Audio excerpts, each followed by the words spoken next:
Welcome to Keith and the Girl. I'm Keith Malley. And I'm Chemda. Hold on, I messed up. Hold on. Hello, I'm Hall of Famer Keith Malley.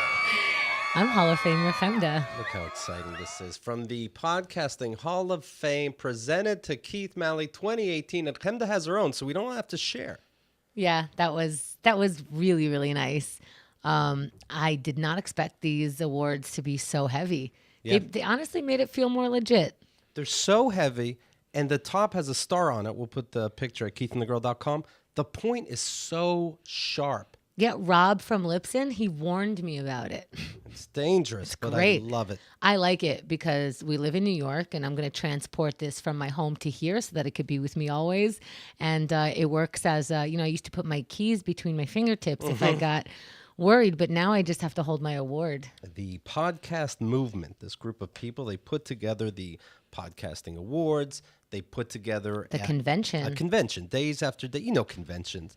And they have speakers, of course, but then they have the booths. Different companies have booths, and they want to talk to you about a product, a new microphone that records within the microphone, all this different stuff. And to get your attention at the booths, of course, they give out freebies. And I, of course, collect them all. I have pins. I have sunglasses. I have a stress ball. I take a stress ball. The guy goes, "Do you want to hear about it?" "No, thank you." What's funny is Keith is very adamant about not feeling shameful about taking the free things that are available at the booths. And I was like, ooh, a tote bag, Keith. Tote bags are hot commodities. I'm going to take one. He goes, "Do you take two?" And I go, "Why, you want one?" He goes, "Fucking take two. They want you to have it." And I go, "No, that's too much." They get in trouble if they walk back with any tote bags left. Right. And these were quality tote bags. That's right. No, I have a Nopad. See, there's a lot of booths that are telling you how to better your life with podcasting, this and that. And I got this Nopad. Very excited about it. Look at all the lines on it. And what this is good for, having all lines and no blank spaces, is that you're accountable for every single line that you write on. It underlines it, and it says, boom, pow. I'm starting an app. This is a whole new you, Keith. I don't know what you're going to do with all these lines, but it's going to be next level shit. I have an app that you download, and it's a blank screen because we don't tell you what to do. And you're like, "Do I draw on the screen?" No, you don't. I don't have to give you more work. I don't have to give you more hassle. It just gives you time to stop and think. Think of the possibilities. It's like a blank slate for you to meditate to.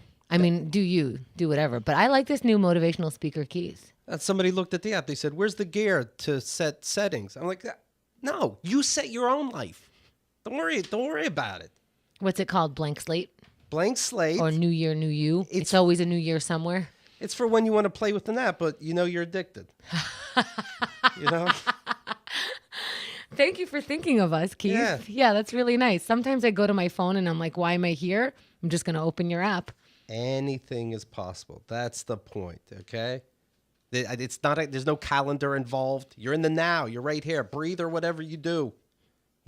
Back in my day, we didn't call it an app. We called it an apple, and not the way millennials think, to keep away doctors. Blah, blah, blah. All right. Podcast awards, Chemda, pretty fun.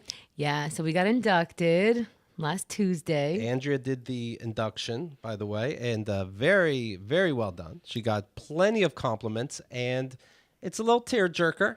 Yeah, I knew it would be emotional because it's Andrea, right? And I knew she would take it like really seriously, and she would say the fun stuff and the fucked up parts. And what she did was she started with, "I started listening to your show when I was 14," and you hear the room gasp. Mm-hmm. She was raised poorly. So we already know where it's going to go, which was really great. Well, I didn't cry like a sissy. You cried like a big boy. But my lip did quiver a little bit.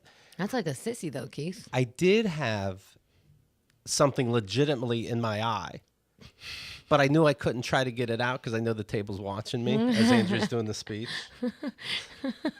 He just starts yelling, "I got something in my eye, but like for real." Right.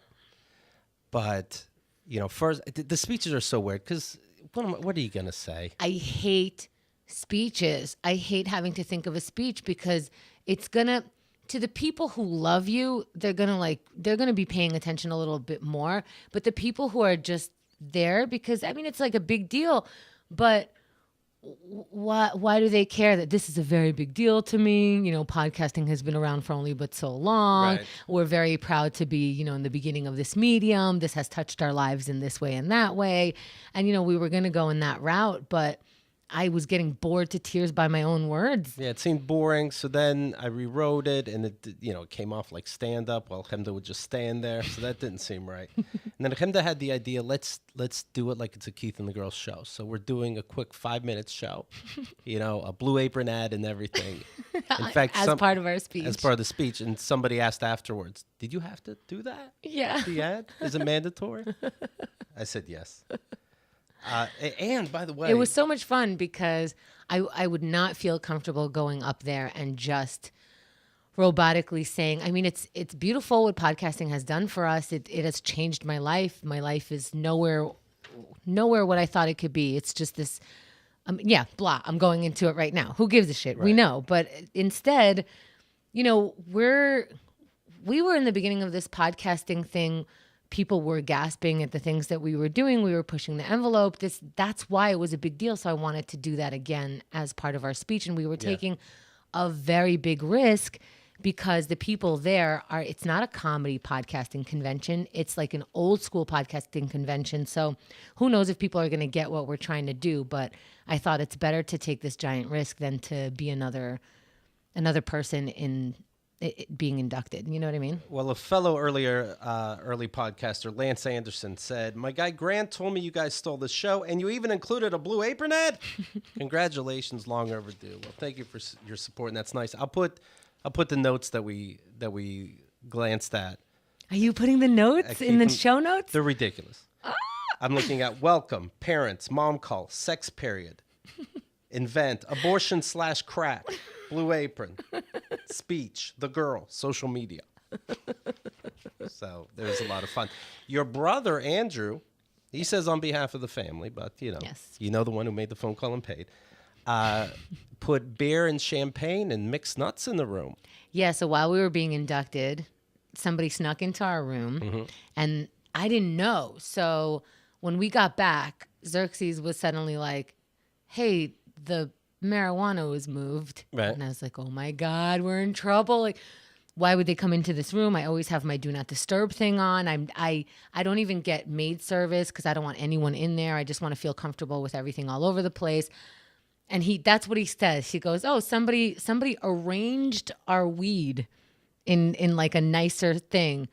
But the rest of the room was the same. And it took us too long to look over to the left a little bit. Right. What's this beer and champagne doing in my room? You suddenly feel naked for a second. Right. You're just like, is that underwear mine? Like, what else is in here that I didn't leave? And Chemda and I have got into a hotel before, given the keys to a room, and somebody was already there. So it's not crazy that you're thinking, what just happened? Yeah, especially because, I don't know how people feel about weed, but I wouldn't have just left my weed out knowing that somebody would come in. Well, I wouldn't have left like so much of that stuff out. Well, whoever put the champagne and beer down, they didn't have to touch your weed. No. I think it's them saying, just want you to know I know and it's cool. The thing is they could have touched my weed because I didn't leave them a lot of surfaces open, but it's interesting that they put it right there. But it's also interesting they didn't just kind of shove it over. They kind of organized it. Like the blunt wraps go here together, Right. What? Why? Just shove it over like how I would do. So you might be thinking, whoa, some gift, champagne and beer for 2 non-drinkers. But even though I did quit drinking, technically, I have a rule where I may drink in hotel rooms. So sure. This worked out just fine. So we appreciate it. KeithAndTheGirl.com. Thank you so much for listening. Please subscribe, hit the bell so you know anytime a video comes up, and hit like or dislike. Let me do that again. Hit like